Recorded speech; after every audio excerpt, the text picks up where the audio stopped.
माण्डुक्य कारिकाको वैतथ्य प्रकरणको 29औं कारिका हिजो हामी चर्चा गर्दैथ्यौँ। सृष्टि सम्बन्धी अथवा सृष्टिको मूल कारण तत्त्व के हो भन्ने सम्बन्धमा विभिन्न वादी प्रतिवादीहरूका आफ्ना विभिन्न दृष्टिकोणहरू छन्, जस अनुसार उनीहरूले आफ्नो दृष्टिले मूल तत्त्व यो हो भनेर बताउँछन्। त्यही क्रममा कसैले प्राणलाई तत्त्व भने, कसैले पञ्चमहाभूतहरू नै तत्त्व हुन् भनेर भने, कसैले काल हो भनेर भने, कसैले मन हो भने, कसैले दिशाहरू नै हुन् भने। यसै गरी अन्तिममा गौडपाल भन्नुहुन्छ कि यो सबै दृष्टिकोण भावनाको भेदले गर्दा देखा पर्छ। किन भन्दा आफ्नो पूर्व संस्कार अनुसार उसको परिवेश, उसको चाहिँ सरसङ्गतले जस्तो जुन दृष्टिकोणमा उसलाई हुर्काउँछ त्यही अनुसार बिस्तारै उसले तत्त्वलाई पनि त्यही अनुसार देख्छ।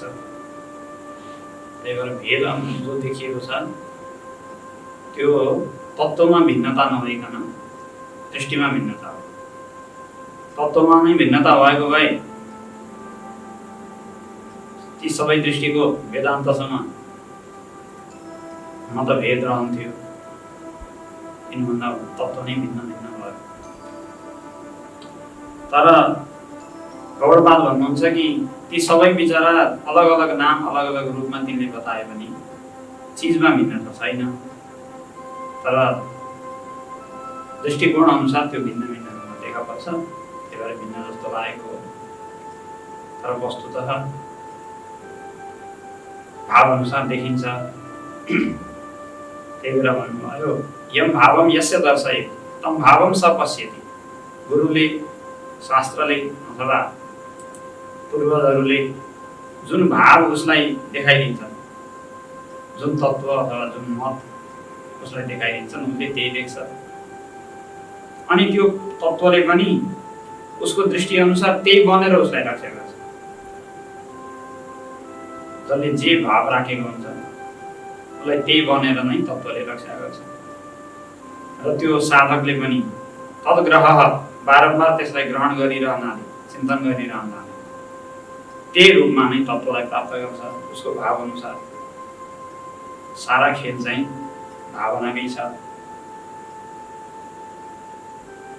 विभिन्न उपास्य देवी देवताको रूप, आकार, प्रकार, तिनका विभिन्न लोक, त्यहाँका सारा व्यवस्था भिन्न रूपमा भक्तहरूले हाम्रो इष्ट देवता, हाम्रो आराध्य देव यस्तो हुनुहुन्छ, उस्तो हुनुहुन्छ, जे भाव गरेका छन् त्यही भाव अनुसार एउटै अद्वितीय आत्मा भिन्न रूपमा प्रकट भइरहेको छ, देखिन्छ। भेद ल्याउने काम दृष्टिकोणको हो। साधकको, उपासकको जो दृष्टि छ त्यसैले तत्त्वमा भेद ल्याउँछ, नत्र अद्वितीय आत्मा आफ्नो भावमा छँदैछ। अब 30औं कारिकामा भन्नुहुन्छ, यो त थियो 29औं कारिका, हिजो चर्चा भएको हो।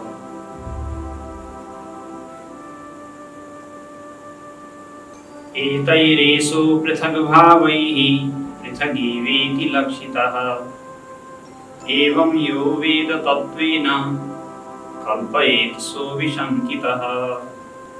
अपृथग्भावैः पृथग् एव इति लक्षितः। हुन चाहिँ पृथक होइन, अपृथक भाव भनेको छ। अपृथक भाव, पृथक भनेको भेद, पृथक भनेको भेद, भिन्नता।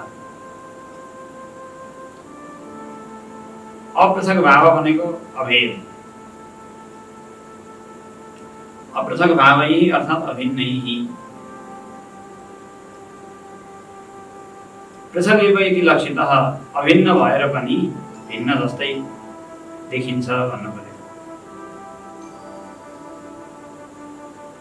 परमात्मा, एषः भनेको परमात्मा अपृथक भावैहि जीवैहि जीवहरू चाहिँ परमात्मा भन्दा पृथक भाव होइन भनेको अलग अस्तित्व होइन।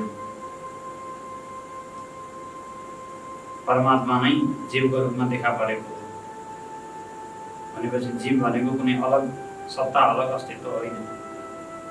त्यसैले लिनु पर्यो अपृथक भाव भन्ने शब्द।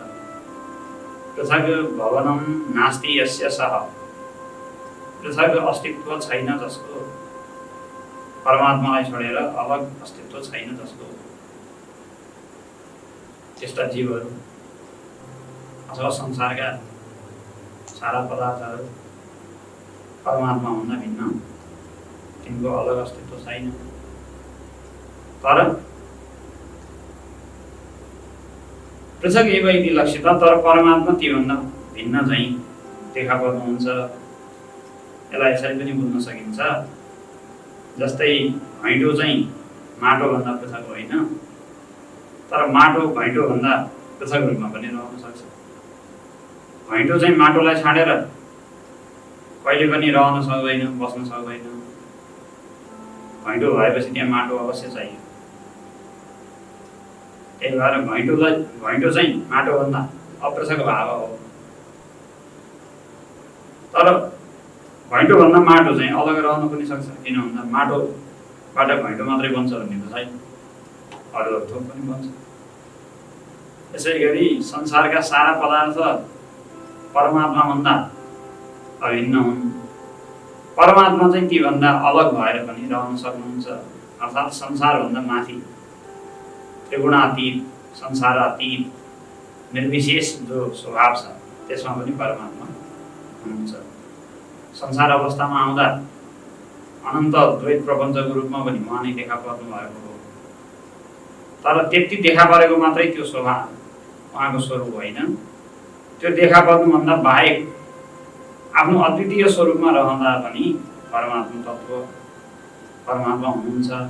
त्यही भएर संसार चाहिँ परमात्माभन्दा अपृथक हो।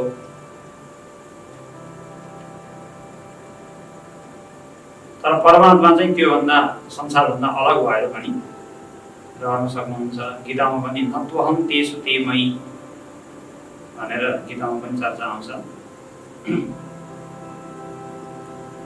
न तो अहम तेषु ते मयि, सारा संसार ममा नै आश्रित छ, तर म चाहिँ तिनीहरूमा आश्रित छैन भन्नुको मतलब के भन्न खोजेको हो कि म बिना संसारको अस्तित्व सिद्ध हुँदैन, तर मलाई सिद्ध हुन चाहिँ संसारको अस्तित्वको आवश्यकता पर्दैन। म चाहिँ त्यो बिना पनि सिद्ध हुन सक्छु।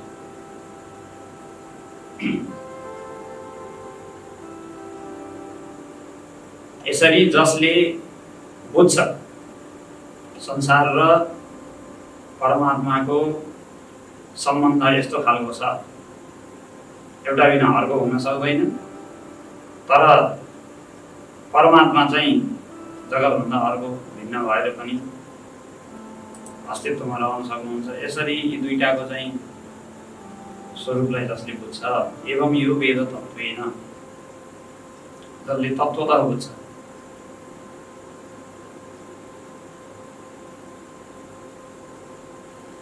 त्यसले चाहिँ कल्पयत सो विसङ्कितः, त्यसले वेदको तात्पर्यलाई अविसङ्कितः भनेको निसन्देह रूपले, एकदमै निश्चित रूपले त्यसले वेदको तात्पर्यलाई जान्दछ।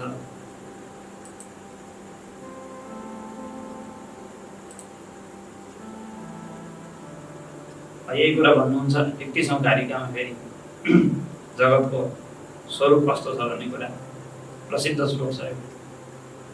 स्वप्नमाय यथा दृष्टि गन्धर्व नगरम यथा, तथा विश्वमिदं दृष्टं वेदान्तेषु विचक्षणैः। जगतलाई वेदान्तमा विवेकी व्यक्तिहरूले अथवा तत्त्वदर्शीहरूले जगतलाई कसरी बताउँछन्, वेदान्त दर्शनमा कसरी जगतलाई कुन दृष्टिकोणले हेर्छन् वेदान्तीहरू। विचक्षण भनिएको छ। विचक्षण भनेको तत्त्वदर्शी, वेदान्तको रहस्यलाई बुझेका। यस्ता ज्ञानीहरूले के रूपमा हेर्छन् भन्दा सिधै भनिदिनुभयो स्वप्नमाये यथा दृष्टि गन्धर्व नगरम यथा। जसरी स्वप्न देखिन्छ अथवा जसरी मायावीले विभिन्न मायामय दृश्यहरू देखाउँछ,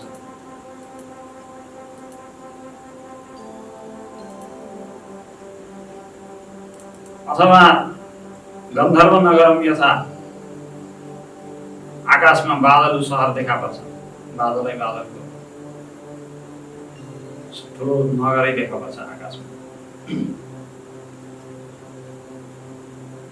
देखिनुमा छ, हुनुमा छैन।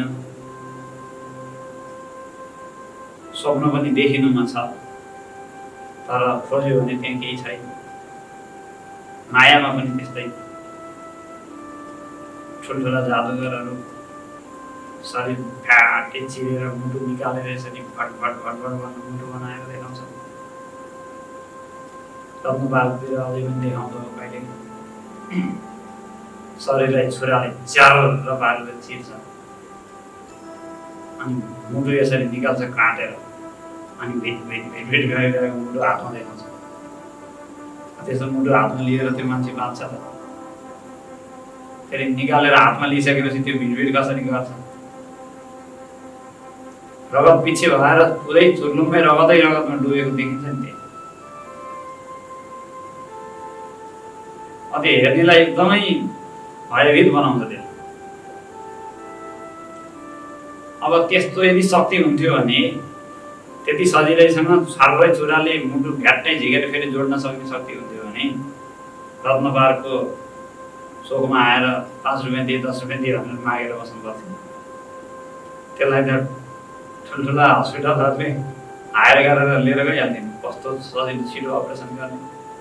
अब मुटु निकालेर डाक्टरलाई अपरेसन गर्नु पर्यो भने गङ्गालाल हृदय केन्द्रमा गए पनि कति थरी औषधि खुवाएर 2-3 घन्टा लाग्छ त्यो चिरेर निकाल्नु। उसले 5 मिनटमा सट्टै पार्छ।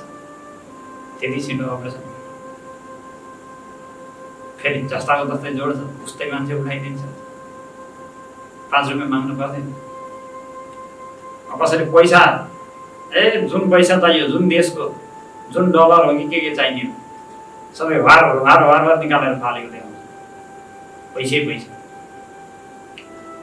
पैसा त्यसरी घर निकालेको यदि यथार्थै पैसा हुन्थ्यो भने अन्तिममा त्यो जम्मै देखाएपछि त 5 रुपियाँ भनेर दौडाउनु पर्दैन। मायाले विभिन्न दृश्य देखाउँछ। स्वप्नमा पनि त्यसै गरी विभिन्न दृश्य देखिन्छ तर हो सबै कल्पना मात्रै। स्वप्नमा आफै द्रष्टा, आफै कल्पनाकार। मायावीको दृश्यमा चाहिँ कल्पना गर्ने मायावी, देख्नेवाला आफू। यति फरक छ। स्वप्नमा चाहिँ कल्पना पनि आफैले गरेको, त्यसलाई अनुभव पनि आफैले गरेको, देखेको पनि आफै, रचना गर्नेवाला पनि आफै। मायावीको सम्बन्धमा चाहिँ अलिकति थोरै भिन्नता छ। कल्पना मायावीले गरेको, देखेको चाहिँ दर्शकले। तर हुन चाहिँ दुइटै कल्पनाकै विस्तार हो, मनकै विस्तार हो।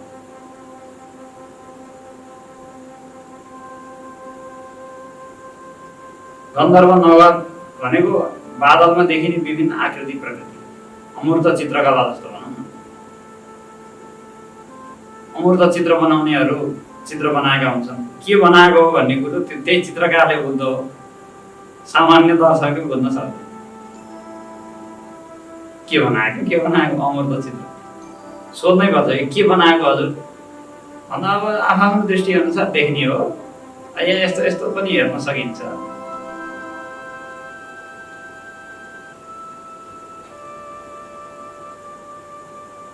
भने एउटा चाहिँ यस्तो हेर्न पनि सकिन्छ, अर्कोले अर्कै देख्न पनि मिल्छ। त्यसो हाम्रा शङ्करनाथ रिमाल भन्ने छन् नि, इन्जिनियर, आर्किटेक्चर, घरमा बस्दाखेरि त जम्मै अमूर्त चित्र बनाएर बस्ने रहेछ, जम्मै चित्रै चित्र रहेछ, कोठैभरि जताततै मन्दिर मूर्तिहरूको नक्साहरू बनाएर बस्ने होला भनेको त के हो, मन्दिर त 5-7 वटा भन्दा कामै आउँदैन, ठुल्ठुलो मन्दिर बनाउने भन्ने सम्भावना हुँदैन क्या। त्यही पनि एउटा दुईवटा बनाएकोबाट त्यही साइडले अरू पनि काम चलिहाल्छ। घर बनाएको जस्तो पशुपतिनाथको मन्दिर मान्छेले बारम्बार ठाउँ ठाउँमा बनाउने कुरो नि भएन। अनि के गरेर बस्ने त, रङ कोर्न बानी लाग्यो अनि चित्र बनाएर बस्ने, अमूर्त चित्र। अनि मैले 2-4वटा चित्र देखेर सोधेको यो के बनाएको यस्तो विधि, एउटा पनि बुझेन भनेको यस्तै हो, यो आफ्नो दृष्टि अनुसार अलग अलग देखिन्छ। त्यस्तो अमूर्त चित्र पनि लाखौँमा बिक्री हुँदो रहेछ। के देखेर मान्छेले किन्दा हो, के पनि छैन त्यहाँ, रमेश हो प्रकार मात्रै छ। त्यो पनि धेरै महिना लाग्छ अरे एउटा चित्र बनाउनु। त्यही कुरा यहाँ भन्नुहुन्छ, स्वप्नमा आए यथा दृष्टि गन्धर्व नगरम यथा। जसरी स्वप्नमा दृश्य देखिन्छ अथवा मायाको दृश्य देखा पर्छ, अथवा गन्धर्व नगरम यथा बादलको सहर त्यो अमूर्त हुन्छ क्या अरे। त्यसमा अब कसैले हात्ती देखे, कसैले आफ्नो संस्कार अनुसार सहर जस्तो देखे, कसैले के देखे। त्यसै गरी वेदान्त दर्शन अनुसार पनि सारा संसार चाहिँ आफ्नो दृष्टि अनुसार नै अनन्त विविधतामा देखा परेको छ।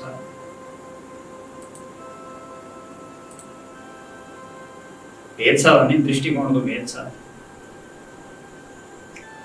जसले जे देखेका छन्,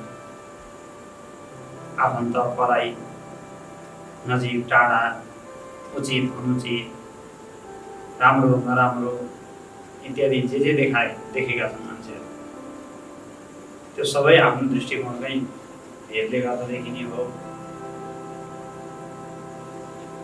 कल्पनाकै दृश्य हो भन्नु पर्यो।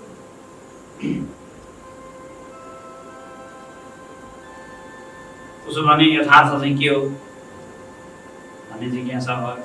परमार्थ चाहिँ के हो त उसो? त्यही कुरा भन्नुहुन्छ, न निरोधो न चोत्पत्तिर् न बद्धो न च साधकः न मुमुक्षुर्न वै मुक्तः इत्येषा परमार्थता। न निरोधो न चोत्पत्तिः, निरोध भनेको प्रलय, उत्पत्ति भनेको सृष्टि भइहाल्यो।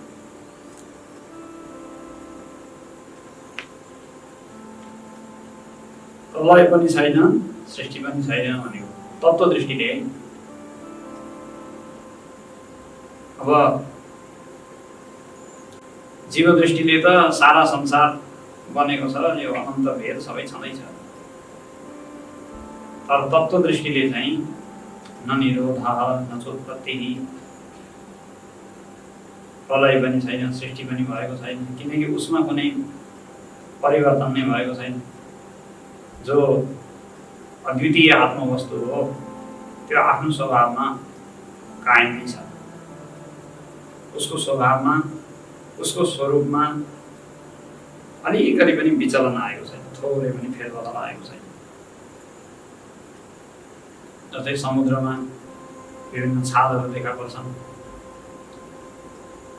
ठुला ठुला समुद्री लहरहरू आउँछन्, सुनामी के भन्छन्।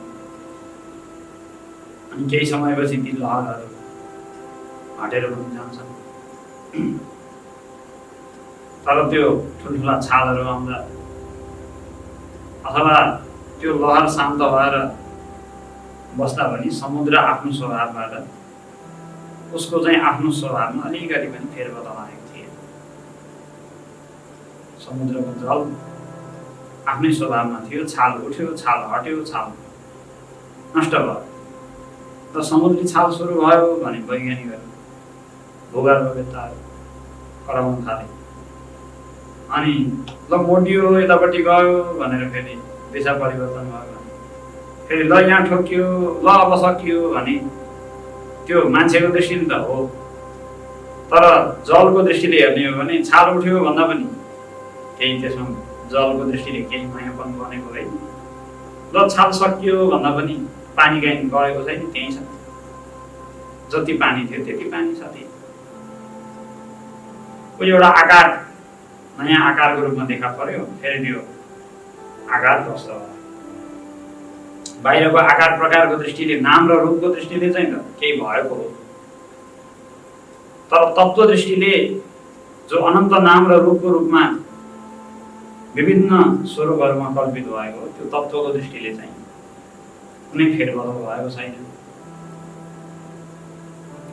बाहिरको आकार प्रकार पनि बदलियो, त्यसैलाई हामी सृष्टि भन्छौँ, त्यसैलाई प्रलय भन्छौँ। हामीले सृष्टि भन्नुको मतलब जोडजाड भएर दृश्यको रूपमा देखा पर्ने, त्यसैलाई सृष्टि भनिन्छ। प्रलय भनेको छुट्टा छुट्टा अलगिएर अदृश्य बन्ने, त्यसलाई हाम्रो प्रलय भएको। अब यो केही विशेष पञ्चीकरणको विशेष प्रक्रियाबाट यो संसार स्थूल रूपमा बाहिर दृश्य बनेर देखा परेको छ। पञ्चीकरणको एउटा विशेष प्रक्रिया छ, त्यसको पनि एउटा अवधि छ। अब प्रलयकाल जब आउँछ त्यसपछि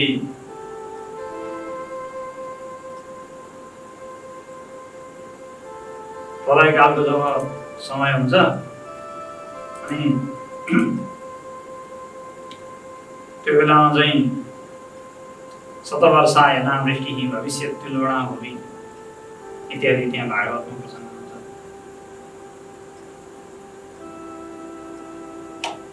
अनि हुँदाहुँदै वर्षौँ पानी पर्ने अथवा वर्षौँ पानी नपर्ने यो क्रम त्यहाँ धेरै बताएको छ। हुँदाहुँदै पृथ्वीको जो गन्ध भन्ने गुण छ, विशेष गन्ध गुण, त्यो गन्ध गुण चाहिँ पृथ्वीबाट चाहिँ पानीले सोचिदिन्छ।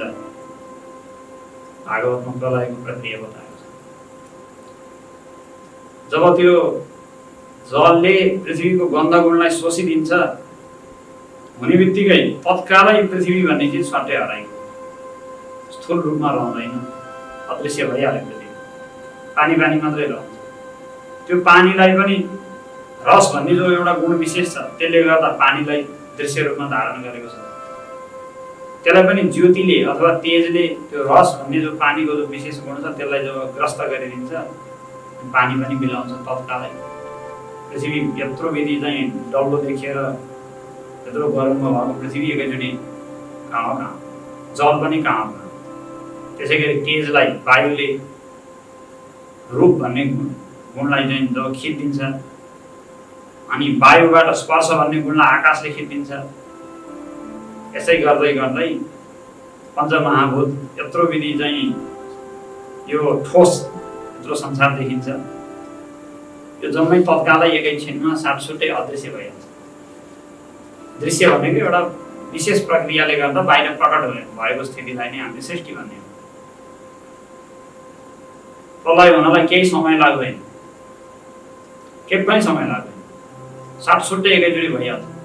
प्रलयको यदि क्रम सुरु भएछ भने त्यो अणु परमाणु बीचको एक प्रकारको विशेष प्रकारको त्यो पञ्चीकरणको जो संयोग छ, त्यो यसो कम नष्ट हुने बित्तिकै बस संसार स्थूलबाट सूक्ष्म बनियो, दृश्यबाट अदृश्य बनिहाल्यो। अब बाहिर प्रकट रूपमा दृश्य रूपमा आउनलाई हामी उत्पत्ति भन्छौँ, दृश्यबाट अदृश्य हुनलाई प्रलय भयो भन्छौँ। यो त भइरहन्छ, बाहिरको आकार प्रकारको दृष्टिले यस्तो चाहिँ भइरहन्छ।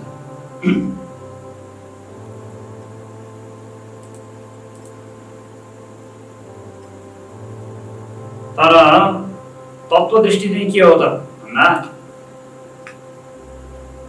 तत्त्व दृष्टिको कुरा गर्नुहुन्छ, न निरोधो न चोत्पत्तिः न बद्धो न च साधकः, न निरोध छ, निरोध भनेको प्रलय, न उत्पत्ति छ, न कोही बन्धनमा परेको छ, न कोही साधक छ। किनभने आत्मा त बन्धनमा कहिले पनि पर्दैन।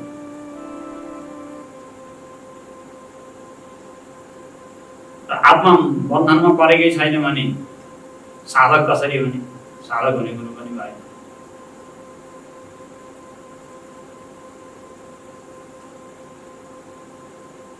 न मुमुक्षु हो न कोही मुक्त न कोही मुमुक्षु छ मोक्ष चाहने मान्छे न कोही मुक्त छ भनेको यो जो शरीरलाई अन्तःकरणलाई मनलाई लिएर जति पनि दृष्टिहरू बनेका छन्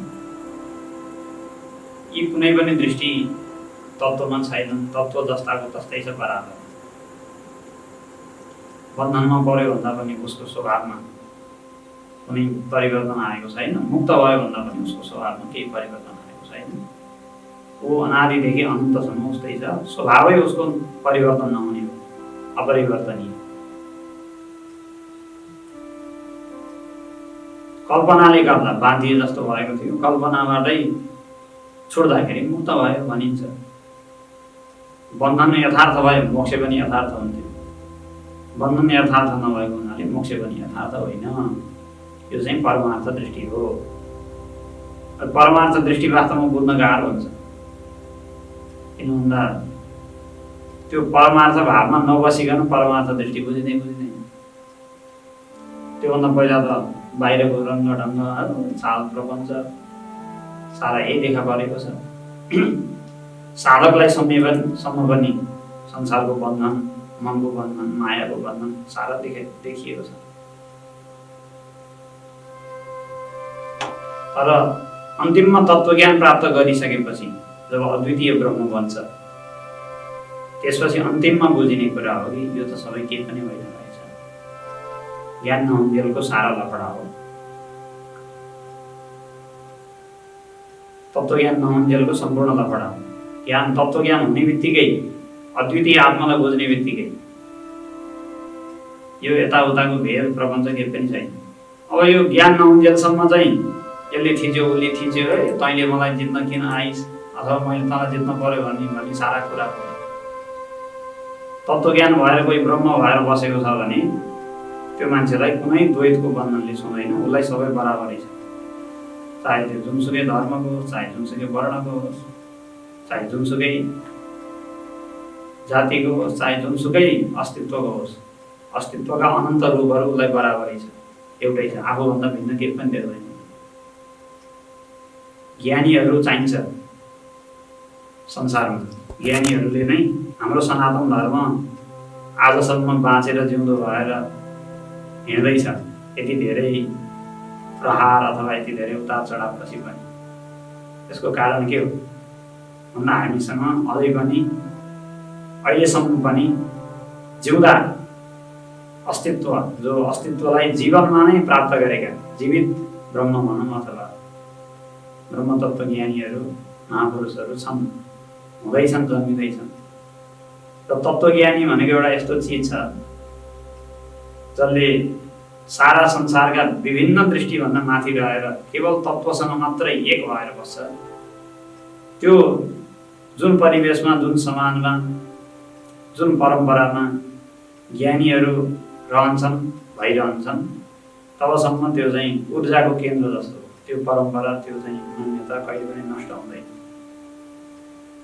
चिन्ता केमा गर्नुपर्छ भन्दा ज्ञानीहरू साधकहरू हुन छोडे भने अनि हामी अवश्य चिन्तित हुनुपर्छ।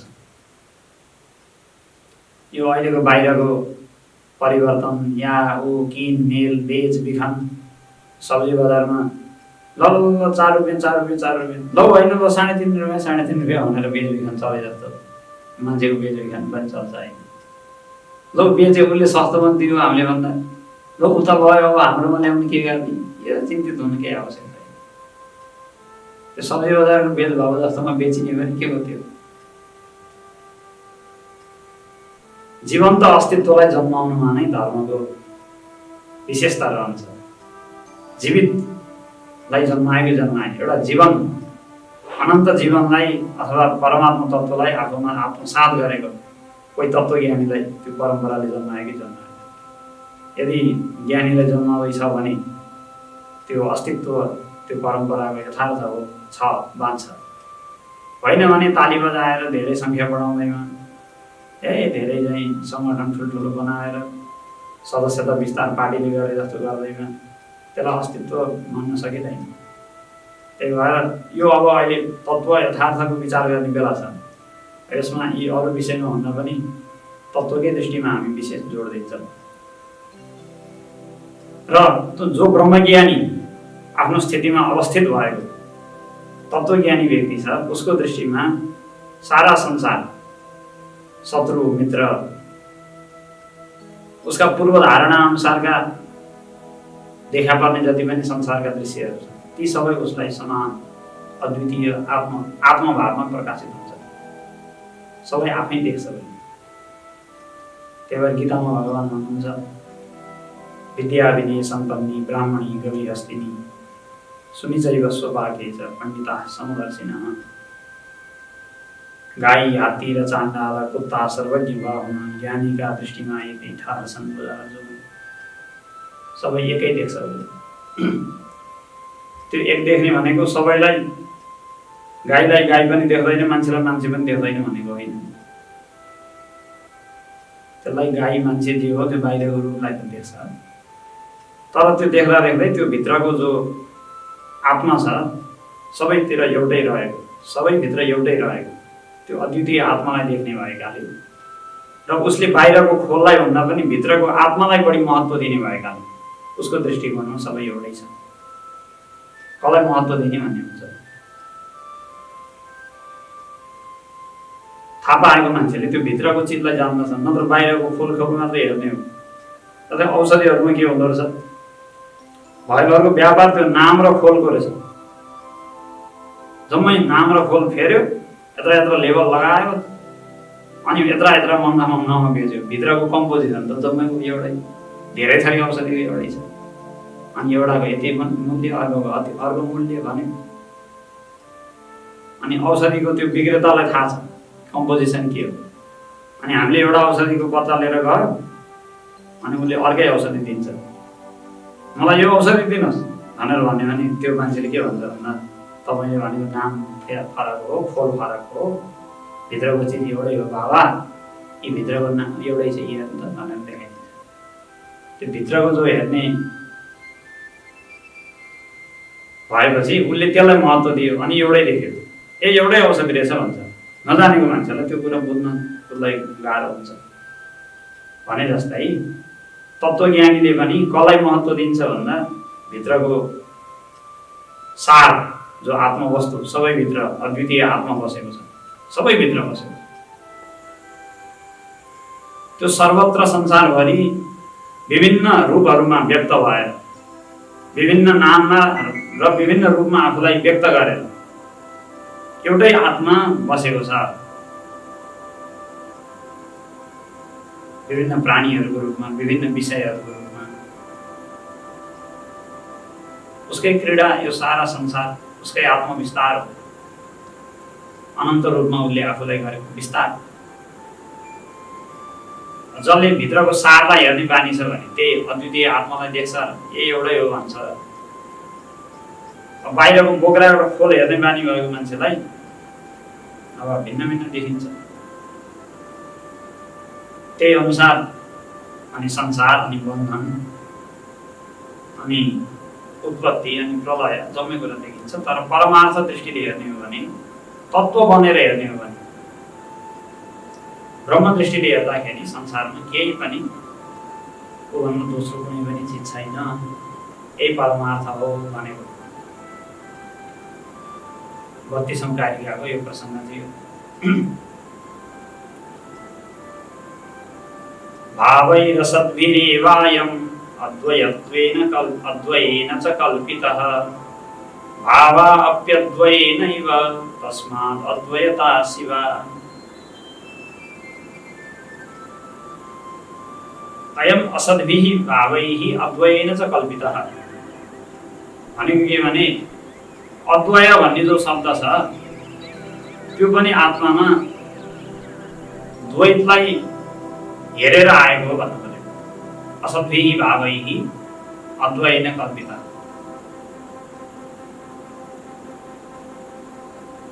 जो असत् पदार्थहरू छन् अथवा मिथ्या जगतका जो मिथ्या पदार्थहरू छन्, ती सबैलाई द्वैत पदार्थहरूलाई देखेर त्यसलाई मानेर तिनको अपेक्षामा अनि आत्मालाई अद्वैत भनेर बताएको। किन अद्वैत भन्नका लागि पनि नद्वैत भन्नु पर्यो। नद्वैत भनेको द्वैत छैन भन्नु पर्यो। भनेपछि द्वैत देखेर अनि द्वैतको अभाव आत्मामा बताइयो। आत्मा के हो भन्दाखेरि अद्वितीय हो भनेर जो भनिन्छ त्यो शब्दमा पनि द्वैतको अलिकति थोरै त्यहाँ परिचय बस्यो। आत्मा के हो भन्दाखेरि केही न केही भन्नै पर्यो। शरीर होइन, मन होइन, इन्द्रिय होइन। जो निषेध गरेर बोलिन्छ त्यो बेलामा शरीर, इन्द्रिय, मनलाई पहिला उठाइन्छ नि त, अनि बल्ल निषेध गर्नु पर्यो। आत्माको वर्णन गर्दा यी सबै कुराहरू शरीर, मन, इन्द्रियभन्दा अलग हो भनेर भन्ने बित्तिकै शरीर, इन्द्रिय आदिको अस्तित्वलाई स्वीकार गरियो अनि त्योभन्दा अलग हो भनेर मानियो। पछि अद्वैत हो भन्दा पनि द्वैतलाई अस्तित्वमा मानियो अनि त्यसपछि फेरि निषेध गरियो। त्यही भएर अद्वैत भन्ने जो शब्दको प्रयोग छ त्यो अद्वैत शब्दको प्रयोग पनि अद्वैत छ कल्पितः। अद्वैत भन्ने जो शब्दको प्रयोग भएको छ त्यो पनि द्वैतकै अपेक्षामा कल्पित भएको हो। असद्भिः भावैः अद्वैन कल्पितः। जगतका जो द्वैत पदार्थ, नभएका द्वैत पदार्थहरू छन् तिनको आधारमा नै आत्मालाई अद्वैत भनेर भनिएको हो। त्यो आत्मा कस्तो अद्वैत हो त भन्दा जो अद्वैत भन्ने पनि काल्पनिक हो जसको, त्यस्तो खालको चाहिँ अद्वैत हो। आत्मामा जो शब्दको प्रयोग गरिन्छ त्यो सबै वास्तवमा कुनै न कुनै चिजको, संसारको वस्तुको सापेक्षतामा। जस्तै आत्मालाई सत, चित र आनन्द भनेर हामी भन्छौँ। आत्माको स्वरूप के हो? न सत स्वरूप, चित स्वरूप र आनन्द स्वरूप हो।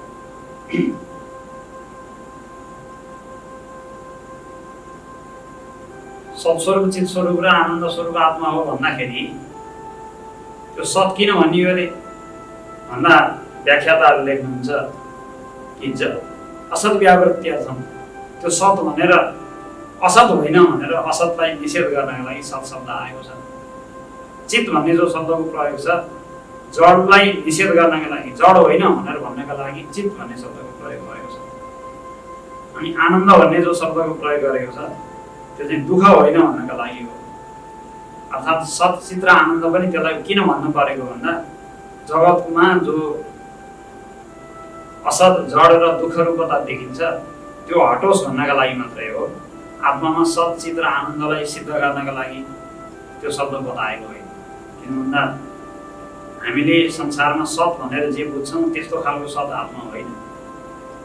हामीले आनन्द भनेर जुन अहिलेसम्म बुझेका छौँ त्यस्तो आनन्द पनि आत्मा होइन।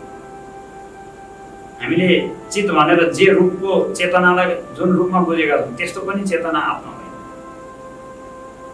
किन हामीले अहिलेसम्म गरेको अनुभव त शुद्ध चितको अनुभव त कहाँ भएको छ?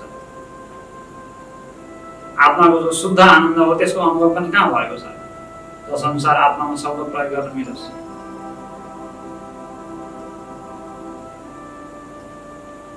त्यो त भएकै छैन। अहिलेसम्म त मिश्रित स्वरूपमा अनुभव भएको छ। सत पनि हाम्रो असतसँग मिसिएको सत छ। चित पनि हामीले जो अहिलेसम्म चेतनाको रूपलाई अनुभव गर्छौँ त्यो पनि जडसँग मिसिएको चेतनाको स्वरूप छ। र आनन्द भनेको पनि दुःखसँग मिसिएकै आनन्द छ अहिलेसम्म हाम्रो। आनन्दको स्वरूप के हो भन्ने कुरा त अहिलेसम्म अज्ञानी व्यक्तिलाई त्यो जीवनकालभरि अहिलेसम्म कुनै रूपमा पनि अनुभवमा आएकै छैन। अब कुनै कुरो अनुभवै नगरेपछि कल्पनामा पनि आउँदैन थियो। गर्नै मिल्दैन। कसरी गर्ने? अनुभवै गरेको छैन। नमिसिएको अरू कुनै पनि वस्तुसँग नमिसिएको सत, चित र आनन्दको बोध भएको छैन नि त। नभएपछि अब ब्रह्मलाई जो सत, चित र आनन्द भनिन्छ लोकमा जस्तो अनुभव गरिएको छ त्यस्तै विधान गरिन्छ कि जे यहाँ देखिन्छ त्यस्तै बोल्ने त होइन शब्दहरू।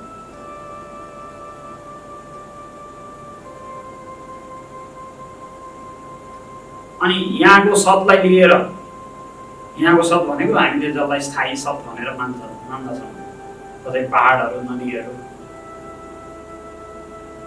अथवा यो पृथ्वी नै भयो, सूर्य नै भयो, हामीले त स्थायी हो भन्छौँ नि, यसलाई यथार्थ हो, यो छ भनेर भनिन्छ। यिनै वस्तुहरूलाई हामीले शब्द भनेर बुझेको हो अहिलेसम्म। अब शब्दले जे बुझेको छ त्यही अर्को ठाउँमा पनि शब्दले त्यस्तै बुझेको अनुसारै अर्थ बुझाउने हो। एक ठाउँमा जे बुझेको छ, योभन्दा अगाडि शब्दले जे अर्थ बुझाउँथ्यो, अबको नयाँ प्रयोगमा पनि त्यो शब्दले त्यही अर्थ बुझाउने।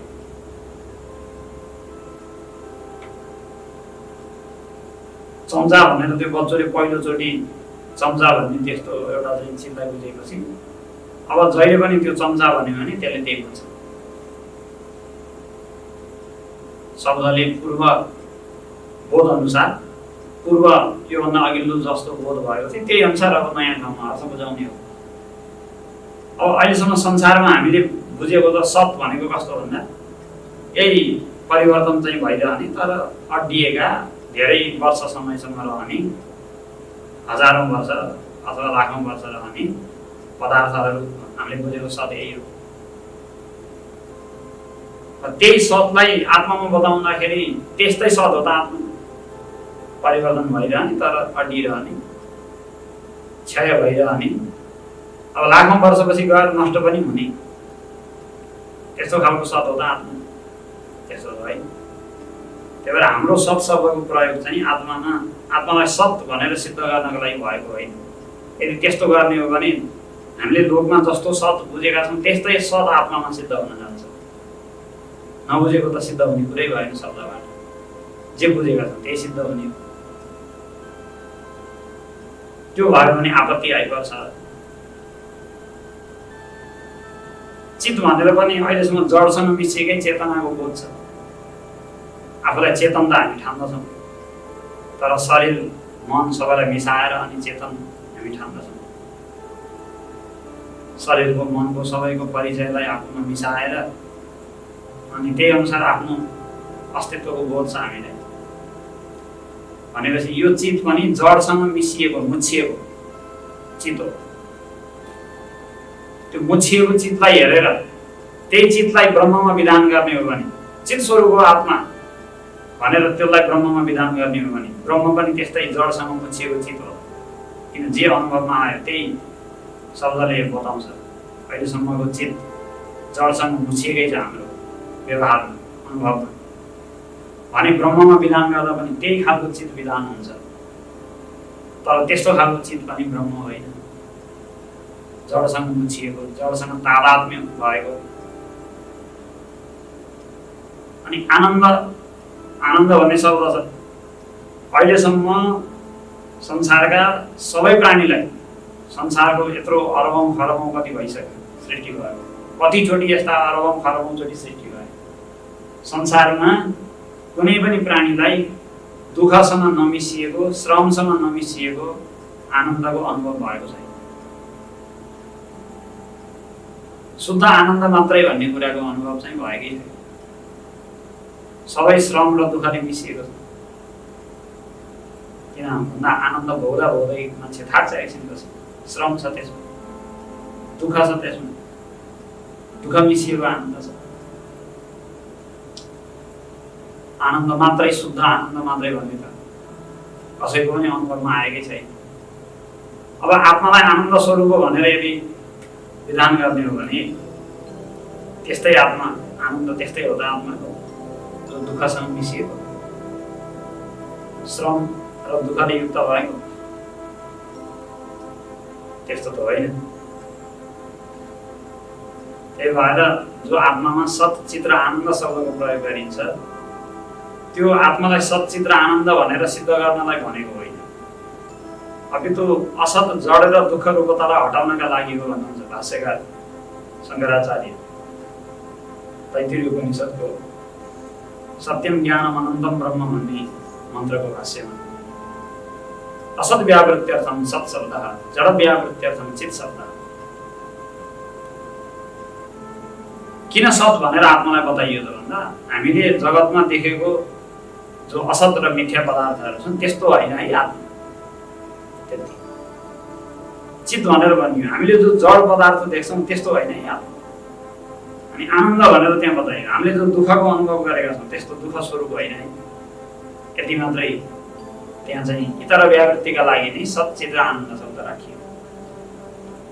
भनेपछि ब्रह्ममा कुनै शब्दको प्रयोग गरिन्छ भने त्यो शब्दले संसारका कुनै न कुनै चिजलाई हटाउनका लागि प्रयोग गरेको हुन्छ। त्यही भएर त्यो शब्द पनि कल्पितै ठहर्छ अन्तिम। किन उसको स्वरूपलाई त बताउनै मिल्दैन, स्वरूप त अवर्णनीय हो।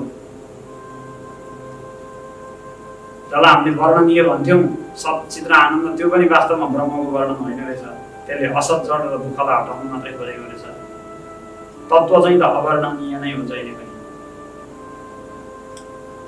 अब अवर्णनीयलाई वर्णन गर्न कुनै शब्द बोलियो भनेपछि त्यसले जगतको कुनै चिजलाई निषेध गर्न खोज्यो। हामीले अनुभव गरेको कुनै पनि पदार्थलाई त्यसले कुनै न कुनै रूपमा निषेध गर्न खोज्यो। भनेपछि त्यो शब्दको प्रयोग पनि द्वैत जगतको सापेक्षता नै भयो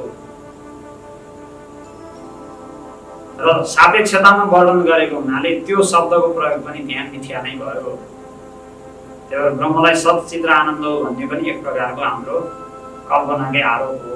ब्रह्मलाई अद्वितीय भन्ने पनि एक प्रकारको हाम्रो कल्पनाकै आरोप हो। जगतलाई देखेर अनुभव गरेर मानेर अनि त्यसलाई हटाउनका लागि फेरि ब्रह्ममा नयाँ शब्द, नयाँ गुण र नयाँ विशेषताहरूको चर्चा गरियो। जुन कुरा द्वैत संसारको अपेक्षामा भएको हुनाले द्वैत जस्तै काल्पनिक भयो। त्यो आत्मा कस्तो अद्वैत हो त भन्दा जसमा अद्वैत भन्ने शब्दको प्रयोग पनि द्वैतको अपेक्षामा कल्पनाद्वारा हुने गर्छ। आत्मा कस्तो हो त भन्दा जसमा सच्चित र आनन्द भन्ने शब्दको प्रयोग पनि जड, असत र दुःख स्वरूप जगतको अपेक्षामा हुने गर्छ।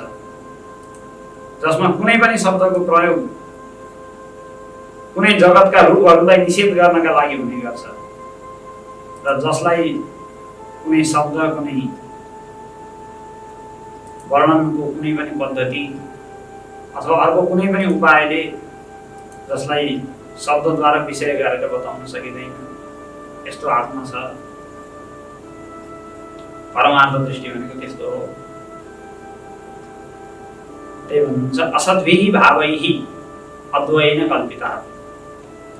असत भाव पदार्थको आधारमा नै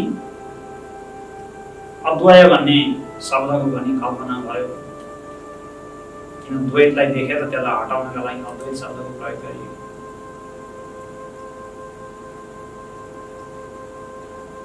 भावा अपि अद्वयेनैव।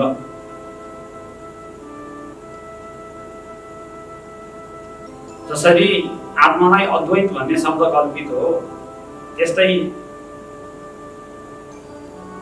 द्वैत प्रपञ्चका जति पदार्थहरू छन् ती पनि आत्माभन्दा भिन्न जो देखा पर्छन् ती पनि कल्पितै हुन्। भावा अपि भनेको द्वैत भावाः अपि अद्वयेन भनेको अद्वैत आत्माभन्दा जो भिन्न रूपमा देखिन्छन् ती पनि तिनको भिन्न रूपमा कल्पना नै भएको हो। यसरी सबै थरी कल्पना, जगतको कल्पना र जगतभन्दा भिन्न सिद्ध गर्न आत्मामा गरिएका विभिन्न विशेषता, गुण, स्वभाव अथवा चाहिँ वर्णनहरूको कल्पना दुईटै थरी कल्पना हो। एउटा त जगतलाई भिन्न रूपमा जो मानिन्छ, जो देखिन्छ त्यो चाहिँ जगतको द्वैत कल्पना।